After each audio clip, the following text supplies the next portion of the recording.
Bismillahirrahmanirrahim. Assalamualaikum warahmatullahi wabarakatuh. Today our group would like to present about risk management in Bank Simpanan Nasional. So, let's check it out. Assalamualaikum warahmatullahi wabarakatuh. My name is Muhammad Helmi bin Zulkifli. I'm from IC1105AA. Okay, I'm going to present about risk management. As you can see, this is the definition of risk management from Daniela Van Welstem, 2004. Okay, if you find this definition is confusing, you can go through to the next slide for the definition based on a diagram that I've made. Okay, next. Okay, in risk management, you identify the potential risks, then you assess them to identify which risks are more critical and which are less. Based on the assessment, you give more priority to some risks and less to the others. Okay, you cannot cover all risks since you have limited resources. With this priority, you put your resources on high priority risks. As we talked earlier, a risk can be a negative or positive risk. You attempt to minimize the impact of negative risks, monitor and keep them under control. However, if it is a positive risk or an opportunity, you put your resources to maximize the opportunity. Key benefits of implementing risk management include fewer shocks and unwelcome surprises, effective use of resources, and you assuring stakeholders instead of being unprepared for threat and opportunities. Some organizations can be prepared for a business or project. This will help them to save cost and time. Risk management process can be divided into these 5 key steps. It starts with having a risk management plan.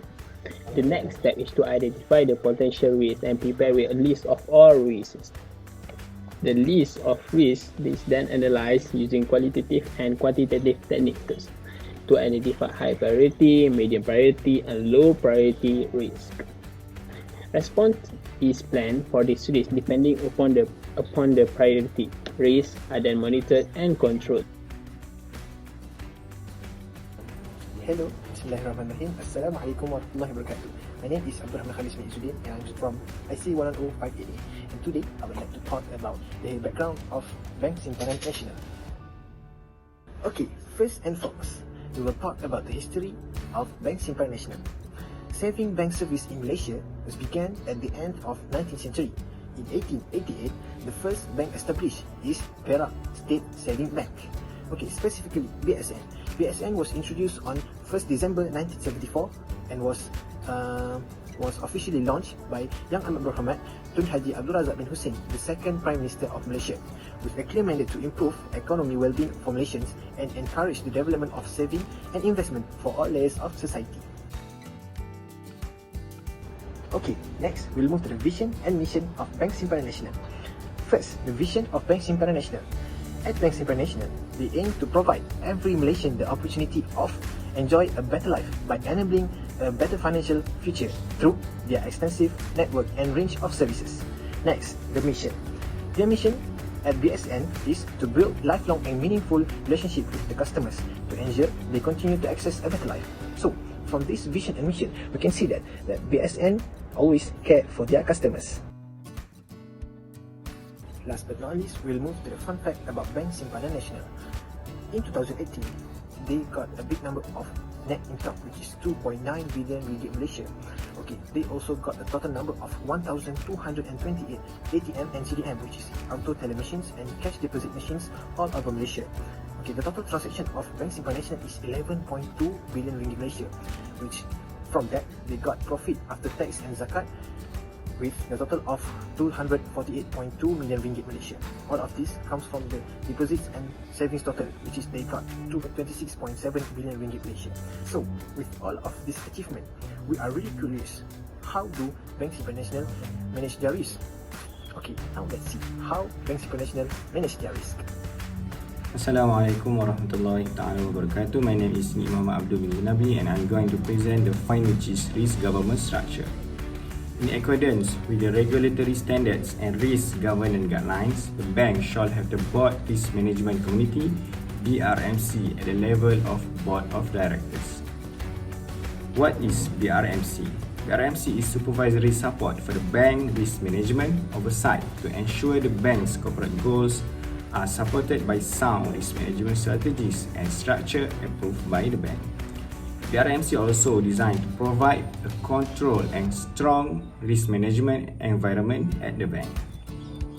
Like other banking institutions, BSN also has a dedicated organizational structure that is poised under the board to manage existing risks and formulas in dealing with the risk ahead. Alright, we move to the next point, which is functions of the Management Risk Committee. Number 1, formulating methods for controlling the overall risk associated with the activities of BSN. Number 2, recommend effective strategies, procedures, and process for risk management in key risk areas. Number 3, reviewing the adequacy and efficacy of risk management procedures, processes, and the degree to which they work. Number 4, promoting an integrated approach to related risk management and monitoring.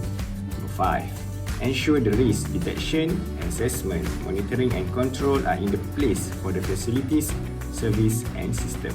Number 6, examination of predict reports from management on risk exposure and practices of risk management. And the last but not least, formulating continuity plans for business.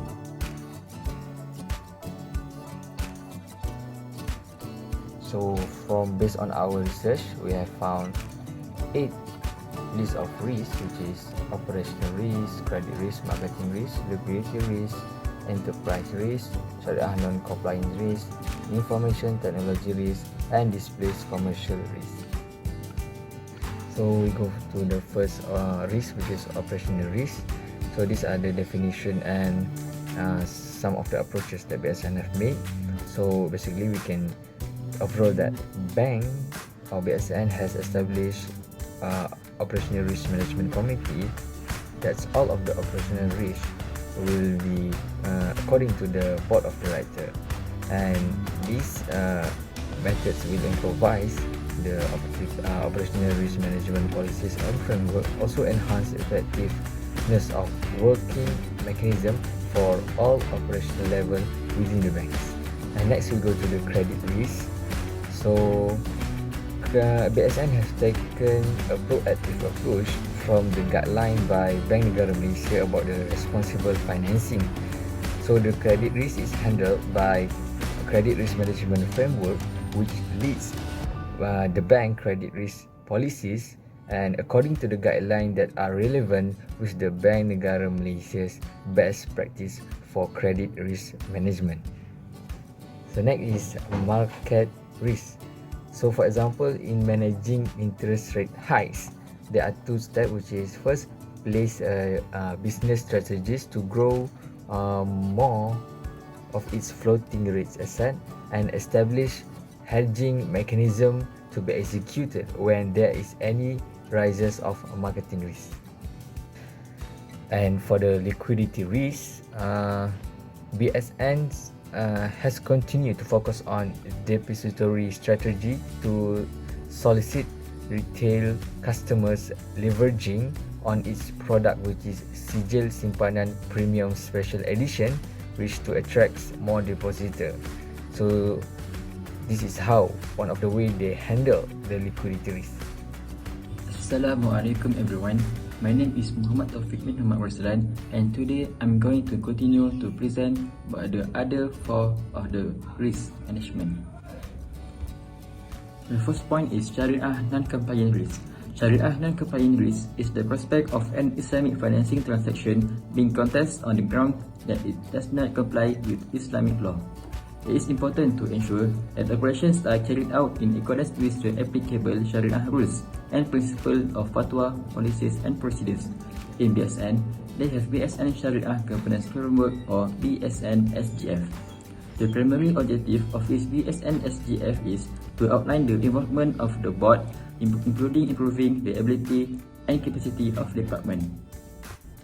Second point is the information technology risk or IT risk.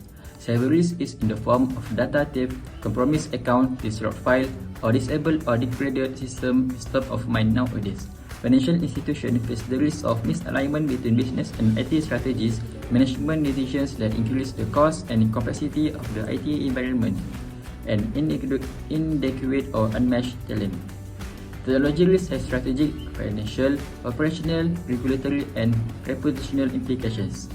To address this, board members does not need to member IT expert, but they only need to understand the IT landscape well enough to oversee and challenge the management. The third one is the enterprise risk. Enterprise risk is a plan-based business strategy that seeks to identify, evaluate, and prepare for any risk, hazard, and other possible disaster, physical and figurative, that can interfere with the organization's operations and objective. The modern enterprise, however, faces a much more diverse collection of barriers and potential dangers. This exposure potential include key risks such as reputation, day-to-day operating procedures, legal and human resource management, financial, and the risk of the failure of internal control system. In BSN, they have adopted an integrated risk management approach towards the effective management on the bank-wide risk by the firstly, alignment of business objective with business goals at the corporate level and also at the department level. Second one is to periodic monitoring of key risk register by each business department as a tool to proactively manage the risk by source. The third one is continuous ERM or enterprise risk management training across the bank through structured and formal training. Lastly is displaced commercial risk or DCR.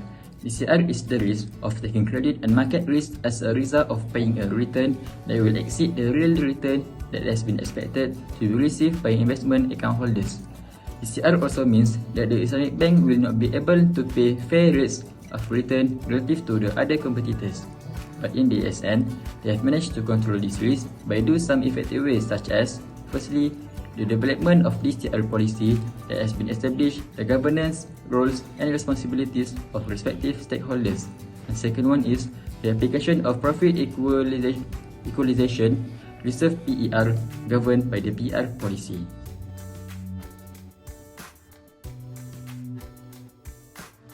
In conclusion, risk can be predicted by identification and some of the risk management process.